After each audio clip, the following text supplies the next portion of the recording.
న్యాయాధిపతి అయిన నా యేసయ్యా, జీవింపచేయుటకు అరుదెంచినావు. క్రీస్తునందు ప్రియమైన దైవ జనాంగమా, మీకందరికీ ఉదయకాలపు శుభములు తెలియచేస్తూ ఉన్నాను. ప్రతి ఉదయం ప్రభువుతో సావాసం అనే కార్యక్రమానికి మిమ్మల్ని ప్రేమతో ఆహ్వానిస్తూ ఉన్నాను. రండి, మరలా ఈ ఉదయకాలము దేవుని యొక్క వాక్యాన్ని మనం చదువుదాం. ఈ దినం కొరకు యెషయా గ్రంథం 48వ అధ్యాయము 17, 18, 2 వచనాలలో ఉన్న మాటలను ధ్యానం చేద్దాం. నీ విమోచకుడును ఇజ్రాయేలు పరిశుద్ధ దేవుడునైన యెహోవా ఇలాగు సెలవిచ్చుచున్నాడు, నీకు ప్రయోజనము కలుగునట్లు నీ దేవుడనైన యెహోవానగు నేనే నీకు ఉపదేశము చేయుదును, నీవు నడవవలసిన త్రోవను నిన్ను నడిపించుదును.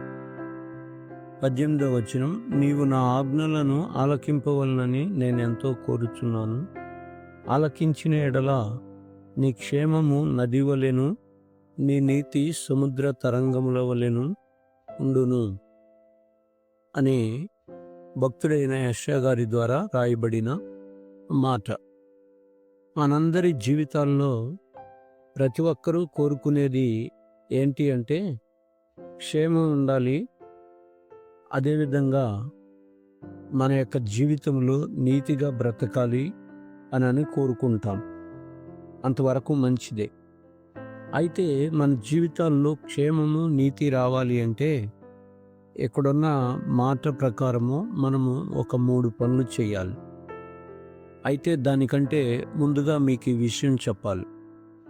బబులోను చెరలో నుండి ఇజ్రాయేలు ప్రజలను బయటికి తేవడానికి ముందుగా ఈ మాట భక్తుడైన యెషయా గారి ద్వారా మాట్లాడటం జరుగుతూ ఉంది.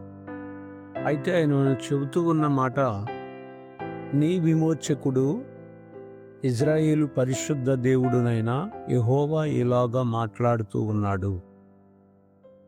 ఆయన మొట్టమొదట ఎవరు? విమోచకుడు అని రాయబడి ఉంది 17వ వచనంలో. విమోచించుతాడు. ఎక్కడి నుంచి విమోచించుతాడు? నిన్ను నీ పరిస్థితుల్లో కఠినమైన స్థితిగతుల నుండి నువ్వు వెళుతూ ఉంటే ఆ కఠినమైన పరిస్థితుల్లో నుండి నిన్ను విడిపించడానికి ఆయన విమోచకుడుగా ఈ లోకానికి దిగి వచ్చాడు. నీవు అనారోగ్యం అనే పరిస్థితుల నుండి ఒకవేళ వెళుతూ ఉంటే నిన్ను విడిపించడానికి ఆయన విమోచకుడుగా వచ్చాడు. నీవు నీ పరిస్థితుల్లో ఒకవేళ ఆర్థిక ఇబ్బందులనే సమస్యల్లో నుండి వెళుతూ ఉంటే నిన్ను విడిపించడానికి ఆయన వచ్చాడు. ఇజ్రాయేలీలు ప్రజల్ని బబులోను చెరలో నుండి విడిపించిన దేవుడు నిన్ను నన్ను కూడా ఆయన మన పరిస్థితుల్లో ఉన్న పరిస్థితుల నుండి, లేకపోతే మన దారిద్ర్యత నుండి, లేకపోతే మనము ఇరుక్కున్న సమస్యల్లో నుండి ఆయన విడిపించి మన జీవితాల్లో కూడా విమోచకుడుగా ఆయన ఉండటానికి ఇష్టపడిన దేవుడు ఆయన. ఆ తర్వాత 2వ మాట, నీకు ప్రయోజనము కలుగునట్లు నీ దేవుడైన యెహోవానగు నేనే నీకు ఉపదేశము చేసేదను. ఉపదేశం చేసేది అంటే బోధించే బోధకుడు ఆయన. అయితే ఆయన బోధించే బోధలో మనకు ప్రయోజనం ఉంది. లోకంలో చాలా రకాలైన బోధలు ఉన్నాయి, కానీ ఆ బోధలు ఏవి కూడా మనకు ప్రయోజనాన్ని కలుగు చేయవు.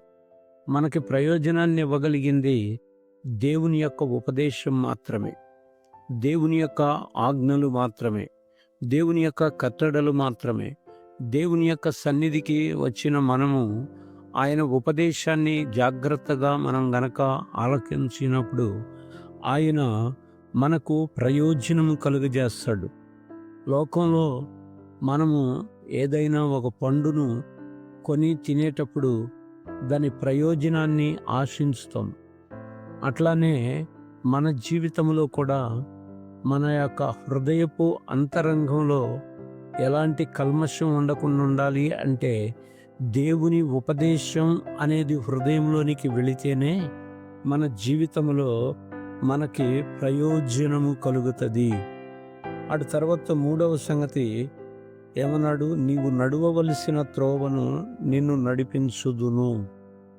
గైడ్ లైన్స్ అంటే ఇప్పుడు రోజుల్లో టెక్నాలజీ అభివృద్ధి చెందింది. ఎక్కడికైనా వెళ్ళాలి అనుకుంటే జీపీఎస్ పెట్టుకుని వెళ్తూ ఉన్నారు. జీపీఎస్ ఎటు మార్గం చూపెడితే అటు వెళ్ళి వెళ్ళి వెళ్ళి గమ్యాన్ని చేరుకుంటూ ఉంటారు. జీపీఎస్ కంటే కూడా దేవుడు మన యొక్క గమ్యాన్ని చేర్చటానికి ఆయనకిష్టమైన త్రోవలో మనల్ని నడిపిస్తాడు. నీవు నడువవలసిన త్రోవను నిన్ను నడిపించుదును అన్నాడు. మనం నడిస్తే లోకంలో 1000 మార్గాలు ఉంటాయి. 1000 మార్గాల్లో మనం నడవలేము. ఒకవేళ అలాగ నడిస్తే జీవితమే పతనమైపోతుంది. అయితే దేవుని యొక్క మార్గంలోనికి మనం వచ్చి దేవుని యొక్క మార్గంలో మనం నడవటం జరిగితే ఆయన చెయ్యి పట్టి నడిపిస్తాడు. ఆయన మనకు తల్లి లాంటివాడు, ఆయన మనకు తండ్రి లాంటివాడు. ఓ పసిపిల్లోడికి తల్లి అన్నం పెట్టిందనుకోండి, అన్నం పెట్టిన తర్వాత ఆ పిల్లవాడు తిన్న తర్వాత పిల్లోడిని చెయ్యి కడగటం అనేది ఏంటి అంటే ప్రేమ చూపించటం. అది శిక్ష కాదు. అంటే చెయ్యి కడగటం అనేది తల్లి తన ప్రేమను బిడ్డ పట్ల చూపి కడుగుతూ ఉంటుంది. అంటే తల్లి పిల్లల్ని నడిపించే క్రమం ఎలాగా ఉంటుందో యేసయ్య మనల్ని అలాగా అంతకంటే మించి మనల్ని ఆయన త్రోవలో నడిపిస్తాడు. అంతేకాదు, నీవు నా ఆజ్ఞలను ఆలకింపవలనని నేనెంతో కోరుచున్నాను. ఆజ్ఞలను ఎవరైతే ఆలకిస్తారో ఆలకించిన వాళ్ళు జీవితంలో చరిత్రలో నిలిచిపోయారు. ఆజ్ఞలను ఆలకింపని వాళ్ళు జీవితంలో సింహాసనాన్ని వదులుకున్నారు. అందుకు మనకు కనబడేది సౌలు రాజు. ఆయన ఆజ్ఞలను ఆలకించల, చేయమన్న పని చేయలేదు, చేయొద్దన్న పని చేశాడు. తర్వాత తాను తన యొక్క పరిస్థితుల్లో తన సింహాసనం మీద నుండి తొలగించబడి దావీదుకి ఆ సింహాసనాన్ని ఇవ్వవలసి వచ్చింది. ఆజ్ఞలను ఆలకింపవలెనని నేనెంతో కోరుచున్నాను. ఈరోజు మనం మందిరానికి వెళితే దేవుని యొక్క ఆజ్ఞలను ఆలకిస్తున్నామా?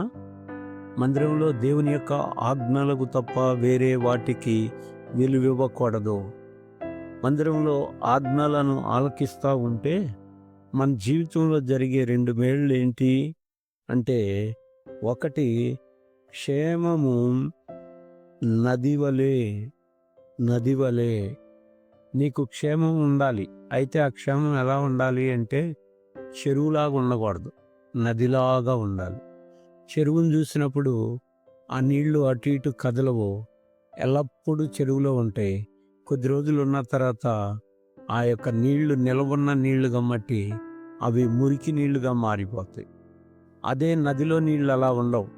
నదీ ప్రవాహంలో చెత్త చెదారం అన్నీ కొట్టుకొని వెళ్ళిపోతూ ఉంటుంది. కారణం ఏంటి అంటే ప్రవహిస్తూ ఉంటుంది. ప్రవహించే నదిని మనం చూసినప్పుడు ఎన్నో రకాలైన మలినాలని అది మోసుకొని వెళ్ళిపోతూ ఉంటుంది.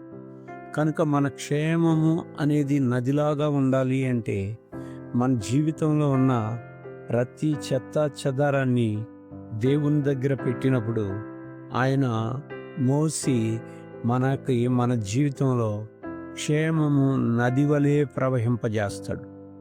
అటు తర్వాత నీ నీతి సముద్ర తరంగముల వలెను ఉండును. సముద్ర తరంగాలు ఎలా ఉంటాయి అంటే అవి తరంగాలు ఆ యొక్క సముద్రాన్ని చూసినప్పుడు మనకు అర్థమవుతుంది. ఒకటి ఎత్తుగా వస్తుంది, మరలా కిందకి పడిపోతూ ఉంటుంది. అంటే ఆ యొక్క పడిన ఆ అనుభవాల్లో మళ్ళా తిరిగి లోపలికి వెళుతూ ఉంటుంది, మళ్ళా తిరిగి ముందుకు వస్తూ ఉంటాయి. సముద్ర తరంగాలు అంటే నీటిని పరిశుద్ధ పరిచిన అనుభవంలో కనబడతా ఉంటాయి కెరటాలు. అంటే మన జీవితంలో మన నీతి సముద్ర తరంగముల వలె. ఆ తరంగాలు ఎలాగా ఆ యొక్క లోపల ఉన్న చెడునంతా బయటికేస్తాయో అలానే మన లోపల దేవుని యొక్క వాక్కు వచ్చి చేరితే మన నీతి సముద్ర తరంగముల వలె ఉంటుంది. ప్రియమైన దేవుని బిడ్డ, ఆయన విమోచకుడుగా ఉన్నాడు, ఆయన బోధకుడుగా ఉన్నాడు, ఆయన గైడుగా ఉన్నాడు. ఆయన ఈ 3 విషయాల్లో మనకు సహాయం చేయగలిగిన దేవుడు. ఆయన్ని వెంబడిస్తే మన జీవితంలో క్షేమం ఉంటుంది, మన జీవితంలో నీతి కూడా ఉంటుంది. కనుక మనం దేవుణ్ణి వెంబడించుదాం, దేవుని యొక్క ఆ క్షేమాన్ని మన జీవితాల్లో అనుభవించుదాం, దేవుని యొక్క నీతిని మన జీవితాల్లో అనుభవించుదాం. దేవుడి మాటలు తన వినికిడిలో దీవించుగాక. ఈ దినమంతా దేవుని కృపా సమాధానము తోడై ఉండి నడిపించునుగాక. ఆమేన్. ఆమేన్.